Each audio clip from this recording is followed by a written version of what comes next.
नमस्कार, मेरा नाम है हेमंत और आप देख रहे हैं द न्यूज़ वाला नेटवर्क। आज हम सेलिब्रेट कर रहे हैं अंतर्राष्ट्रीय युवा दिवस और इसी मौके पर हमारे साथ मौजूद हैं वंश भारद्वाज।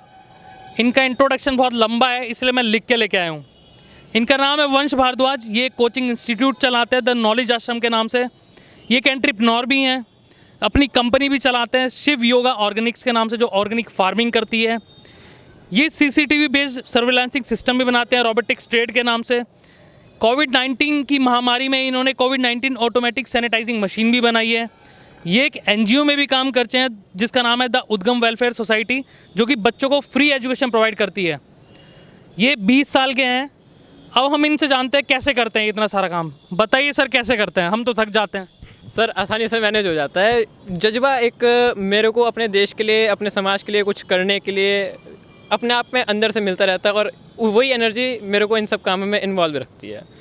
अच्छा, जैसे अभी देखिए हमारा जो युवा है, जो बेरोजगारी की समस्या हमारे देश में पैदा हो गई है, आप जैसे कंपनी चलाते हैं, आपके यहाँ भी बहुत सारे वर्कर्स काम करते होंगे, तो उन वर्कर्स को आप किस तरीके से भी मैनेज कर रहे हैं? किस तरीके से आप उनको तनख्वाह प्रोवाइड करा रहे हैं? किस तरीके से मैनेज कर रहे हैं ताकि सरकार भी सबक ले या फिर कोई कंपनी भी सबक ले? किस तरीके से आप काम कर रहे हैं?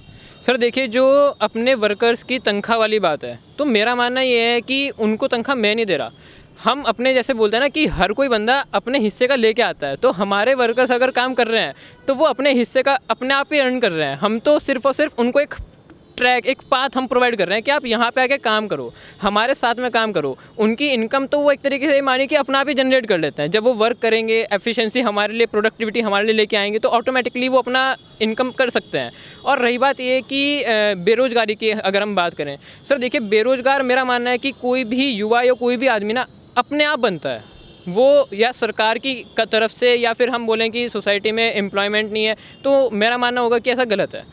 हमारे अंदर अगर जज्बा है कुछ काम करने का, तो अगर मैं कहूँ तो चाय बेचकर भी कोई एक अच्छा खासा बिजनेस खड़ा कर सकता है, एक रिक्शा चलाकर भी। लेकिन मेन चीज़ क्या होगी कि उसकी नेसेसिटी क्या है, उसको करना क्या है। अच्छा, मुझे ये बताइए, जो आत्मनिर्भर भारत प्रधानमंत्री मोदी जी ने कहा, जैसे हमारा इंडियन कॉन्टेक्स्ट में अगर हम लोग सोचें, तो इंडियन कॉन्टेक्स्ट में क्या है कि सबको सरकारी नौकरी बहुत पसंद है। एक आरामदायक, एक रेस्पेक्टेबल जॉब है कि रेस्पेक्ट मिलेगी, और जो बाकी प्राइवेट सेक्टर है उनको उतनी रेस्पेक्ट नहीं है। तो ये जो माइंडसेट है, ये माइंडसेट आप कैसे चेंज करेंगे? किस तरीके से आपके पास कोई रणनीति है इसको चेंज करने की? सर देखिए, रणनीति तो अभी नहीं है, हम उस पर करंटली काम कर रहे हैं। लेकिन सबसे पहले तो रणनीति से पहले तो हमें अपनी मानसिक नीति सही करनी पड़ेगी। अगर मैं बताऊं, हमें सरकारी जॉब, देखिए मेरा मानना ये है कि अगर मेरा इस धरती पे जन्म हुआ है तो जॉब यानी कि अगर हम हिंदी में बात करें तो वो नौकरी या नौकर बनने के लिए नहीं हुआ है। एंटरप्रेन्योरशिप चाहे मेरा छोटा काम है लेकिन वो अपना काम है। भले ही एक रेस्पेक्टफुल जॉब मेरे को गवर्नमेंट एमएसएस में मिल सकती है, एक सरकारी संस्थान में मेरे को एक रेस्पेक्टफुल जॉब मिल सकती है, लेकिन जो एक अपना काम होता है वो अपना होता है। उसमें मैं जितनी डेडिकेशन के साथ में कर सकता हूँ ना काम, जो अपना एकदम मालिक वाला जो रूप होता है, आप बोलते हैं ना कि फील बोलना, वो एंटरप्रेन्योरशिप में ही आ सकता है। वो चाहे आपका सरकारी जॉब हो चाहे प्राइवेट जॉब हो, लेकिन वो नौकरी तो नौकरी होगी। अच्छा वंश, हमें एक बात बताइए, जो सरकार की तरफ से कुछ लोन स्कीम्स जो प्रोवाइड होती हैं, जैसे मुख्यमंत्री स्वरोजगार योजना के तहत काफ़ी लोगों को फ़ायदा मिल रहा है, तो अगर किसी को अपना बिजनेस स्टार्ट करना है तो फंड्स के लिए कैसे इकट्ठा करें? क्राउड फंडिंग करे या सरकार के पास जाए? फंड्स उसको कैसे मिलेंगे वो हमें बताइए। सर देखिए, डिपेंड करता है प्रोजेक्ट के ऊपर। आप किस तरह का प्रोजेक्ट ले रहे हैं उसी के अकॉर्डिंग उसके फंड्स अरेंज हो सकते हैं। क्राउड फंडिंग भी एक बहुत अच्छा मैं कहूँगा कि ज़रिया है अपने फंड्स को इकट्ठा करने के लिए। और जो गवर्नमेंट की तरफ से, प्रधानमंत्री की तरफ से और केंद्र सरकार की तरफ से भी हर एक राज्य में फंड्स मिल रहे हैं, तो एक अच्छा खासा वहाँ से भी जनरेशन हो सकता है। और अगर मैं कहूँ तो पहले बंदे को क्राउड फंडिंग की तरफ जाना चाहिए, क्योंकि ना उससे उसका एक एनालिसिस हो जाएगा। जब आप एक वैरायटी ऑफ पीपल्स के पास में जाओगे तो आपको पता भी लगेगा कि आपके काम में जान भी है नहीं है। क्योंकि देखिए, कोई भी बंदा अगर किसी भी चीज़ में इन्वेस्ट कर रहा है ना, तो वो रैंडमली इन्वेस्ट नहीं करता, वो फ्यूचर देख के करेगा। अच्छा, हमें एक बात बताइए, जैसे इंडिया की जो आबादी है 70% से ज़्यादा पॉवर्टी से रिलेट करती है, इनइक्वालिटी ऑफ वेल्थ, उसको आप किस तरीके से देखते हैं? सर देखिए, मैं कहूँगा कि यहाँ के ना लोग बागों के अंदर या फिर एक यूथ के अंदर नेगेटिविटी या किसी काम को ना करने के प्रति थोड़ा सा मानसिकता ज़्यादा है। मैं कहूँगा कि कोई भी बंदा या फिर हमारी कंट्री बहुत ही ज़्यादा रिच है, क्योंकि माइंड के बेसिस पे अगर हमें कोई काम नहीं करना तो हम उसका एक अल्टरनेटिव निकाल देते हैं। हम देखते हैं कि बहुत सारे जुगाड़ हमारे देश में चलते हैं, तो अगर हम उन जुगाड़ू टेक्नोलॉजी को ही एक एंटरप्रेन्योरशिप में बदल देना तो मैं कहूँगा कि पॉवर्टी नहीं बचेगी। पॉवर्टी नहीं बचेगी, बहुत इंपॉर्टेंट बात आपने कही। ठीक है, ये जो ऑर्गेनिक फार्मिंग जो आप करते हैं ये किस तरीके से करते हैं, क्या इसमें वर्क होता है, ये हमें आप इसके बारे में बताइए। सर देखिए, बेसिकली ऑर्गेनिक फार्मिंग अगर मैं बताऊं तो जब 90s में ग्रीन रिवॉल्यूशन आया तो लोगों ने पेस्टिसाइड्स डालने शुरू करे कि उनको क्रॉप जल्दी ज़्यादा मिले। लेकिन ऑर्गेनिक फार्मिंग बेसिकली एक रिवॉल्यूशन होगा इस फार्मिंग में ही, क्योंकि आज के टाइम में अगर मैं कोविड कहूँ या फिर मैं कहूँ कि कहीं ना कहीं हमारे देश में जो बीमारियाँ हैं वो खान पान से ही रिलेटेड हैं।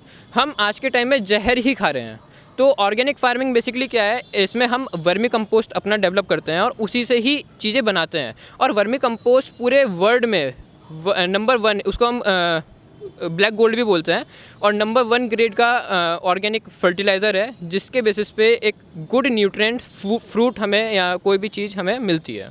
ओके, आपने कहा कि आप बहुत सारी चीज़ों पे वर्क कर रहे हैं, एनजीओज़ भी आप चलाते हैं, कोविड-19 सैनिटाइज़र भी आपने बनाया था, ऑटोमेटिक सैनिटाइज़र, उसके बारे में हमें कुछ बताइए, कहाँ से आपको प्रेरणा मिली और किस तरीके से आपने ये डेवलप किया कोविड-19 के टाइम पे। सर कोविड-19 के टाइम पे आप देखिए, जब स्टार्टिंग में लॉकडाउन लगा तो थोड़े टाइम तक हम खाली थे। हम मतलब खाली इन द सेंस हम बाहर आ जा नहीं सकते थे, लेकिन अब हम खाली दिमाग से नहीं बैठ सकते थे, तो कुछ ना कुछ करना था। तो अब हम जैसे डे टू डे लाइफ में देख रहे थे कि न्यूज़ में और न्यूज़पेपर में रोज़ देख रहे थे कि अब थोड़े टाइम में अगर अनलॉक शुरू होगा तो किस तरीके की प्रॉब्लम्स फेस हो सकती हैं या किस तरीके की प्रॉब्लम्स अभी सस्टेन कर रहे हैं लोग बाग, तो उसका एक सॉल्यूशन क्या हो सकता है बेसिकली। तो उसके लिए हमने सोचा कि हम क्या सॉल्यूशन दे सकते हैं।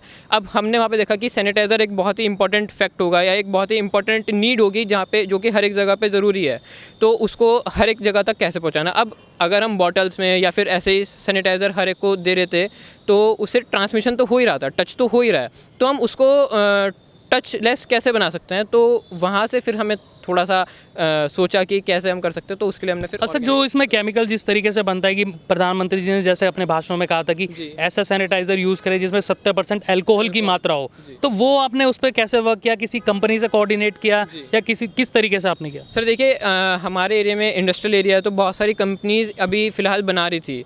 तो मेरे एक नोन में है, SRS नाम से हैं वो सैनिटाइज़र डेवलप मैन्युफैक्चर कर रहे थे। तो हमने उनसे कांटेक्ट किया, हमने पूछा भैया कि ये नॉर्म्स के अकॉर्डिंग है नहीं है, तो उन्होंने कहा बिल्कुल ये नॉर्म्स के अकॉर्डिंग है। तो वो 70% जो IPA की उसके अंदर कंसंट्रेशन थी वो थी उसके अंदर, और हमें तो मशीन में उसको यूज़ करना था, तो हमने उसको मशीन में डाल के और मशीन डेवलप की है वो। चलिए, बहुत बढ़िया, बहुत बढ़िया, काफ़ी इंस्पिरेशन काम आपने किया। बेसिकली हम क्या जानना चाहते हैं एनजीओ के बारे में, जो कि एजुकेशन फ्री प्रोवाइड करती है, क्योंकि अभी एक नई शिक्षा नीति आई है कि किस तरीके से जो पुअर ग्रेजुएट्स हैं, जैसे 67% के लगभग हमारा जो है वो लिटरेसी रेट है, जो पुअर ग्रेजुएट्स हैं जो जल्दी ड्रॉप आउट्स ना करें, पढ़ाई करें, स्किल अपनी डेवलप करें, तो ये कैसे वर्क करती है और किस तरीके से आप इसमें काम करते हैं, कैसे लोगों से इंटरेक्ट होते हैं, किस तरीके से आप बताते हैं कि लोग एजुकेशन यहाँ से फ्री में लेके कैसे अपने आप को आगे बढ़ा सकते हैं, इसके बारे में हमें कुछ बताइए। सर देखिए, हम अपनी एनजीओ में लास्ट 2 ईयर्स से काम कर रहे हैं।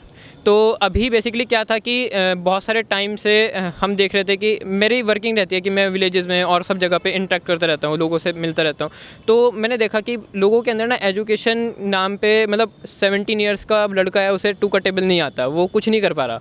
तो बेसिकली क्या है कि हम उनको फ्री प्राइमरी स्कूल जितने भी होते हैं या फिर जो इस तरीके के थोड़े स्लम एरियाज़ के स्कूल होते हैं, वहाँ पे जाके हमारे वॉलंटियर्स और हम लोग फ्री ऑफ कॉस्ट वीकेंड्स में या वीक में एजुकेशन देते हैं, एंड देन उसको प्रमोट कर रहे हैं। अच्छा वंश, आप 20 साल के हैं, इतना सारा काम करते हैं, एजुकेशन पे आप काम कर रहे हैं, कोविड-19 पे आपने काम किया, आपने अब कोचिंग भी देते हैं बच्चों को, रोबोटिक्स पे आप काम कर रहे हैं, CCTV बेस्ड सर्विलांसिंग पे, ठीक है।